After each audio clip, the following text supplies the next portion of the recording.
Okay, dear let's recap transcription process and translation process. Transcription क्या है? Transcription उस process को कहते हैं। ट्रांसक्रिप्शन सेल्फ सिंथेसिस होती है डीएनए की, यानी डीएनए अपने आप को बनाता है। कैसे बनाता है? यानी डीएनए अपनी कॉपी बनाता है। क्यों बनाता है?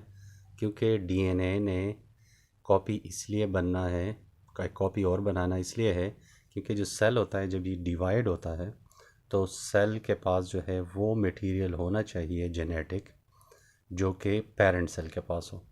तो इस प्रोसेस को करने के लिए सेल सिंथेसिस करता है डीएनए, या जो प्रोसेस करता है उसे कहते हैं ट्रांसक्रिप्शन। और फिर ट्रांसलेशन जो है, ट्रांसलेशन में क्या होता है कि जो डीएनए होता है,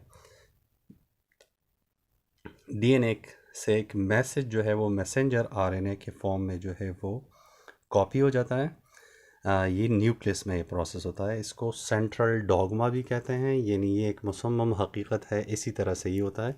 और फिर इस प्रोसेस में क्या होता है कि डीएनए से जो मैसेंजर आरएनए बन जाता है न्यूक्लियस में, ये फिर न्यूक्लियस से निकलता है, साइटोप्लाज्म में आता है, और साइटोप्लाज्म में फिर राइबोसोम जो है वो इससे मैसेज के मुताबिक अमाइनो एसिड्स सिंथेसाइज करना शुरू कर देते हैं या अमाइनो एसिड्स को बनाना शुरू कर देते हैं।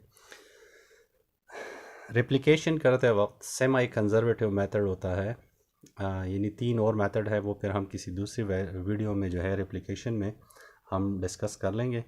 लेकिन अब फॉर इंस्टेंस जो है हम ये देखते हैं कि जो डीएनए अपनी कॉपी बनाता है उसमें ये करते क्या है कि दोनों स्ट्रैंड जो है ये अनजिप हो जाते हैं हेलिकेज एंजाइम के थ्रू।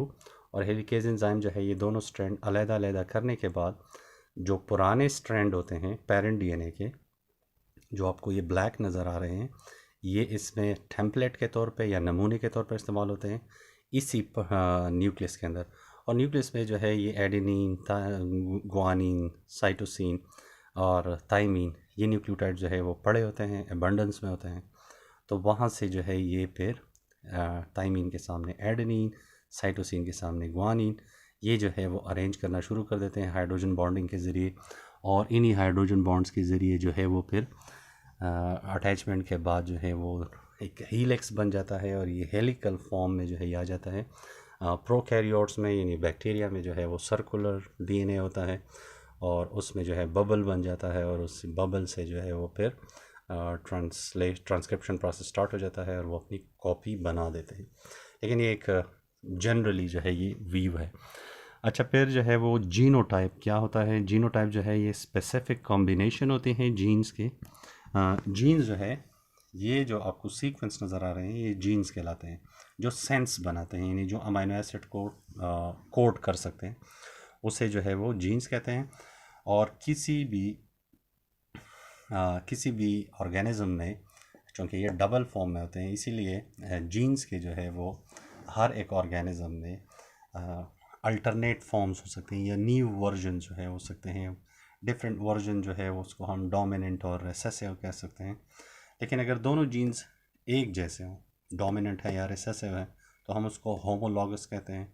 अगर इस कंडीशन में कैपिटल ए और स्मॉल ए कंडीशन में, तो हम इसको हेट्रोजाइगस कहते हैं। और ये ए इसका एलील है और ये ए इसका एलील है। एलील डिफरेंट फॉर्म जो होते हैं, वर्जन जो होते हैं, उसे हम कहते हैं genotype. Hope this make sense. In the next video इंशाल्लाह हम कुछ नए कॉन्सेप्ट्स को जो है वो डिस्कस करेंगे, और आगे जो है वो नेक्स्ट वीडियो में हम इस प्रोसेस हेरिडिटी को स्टार्ट करेंगे।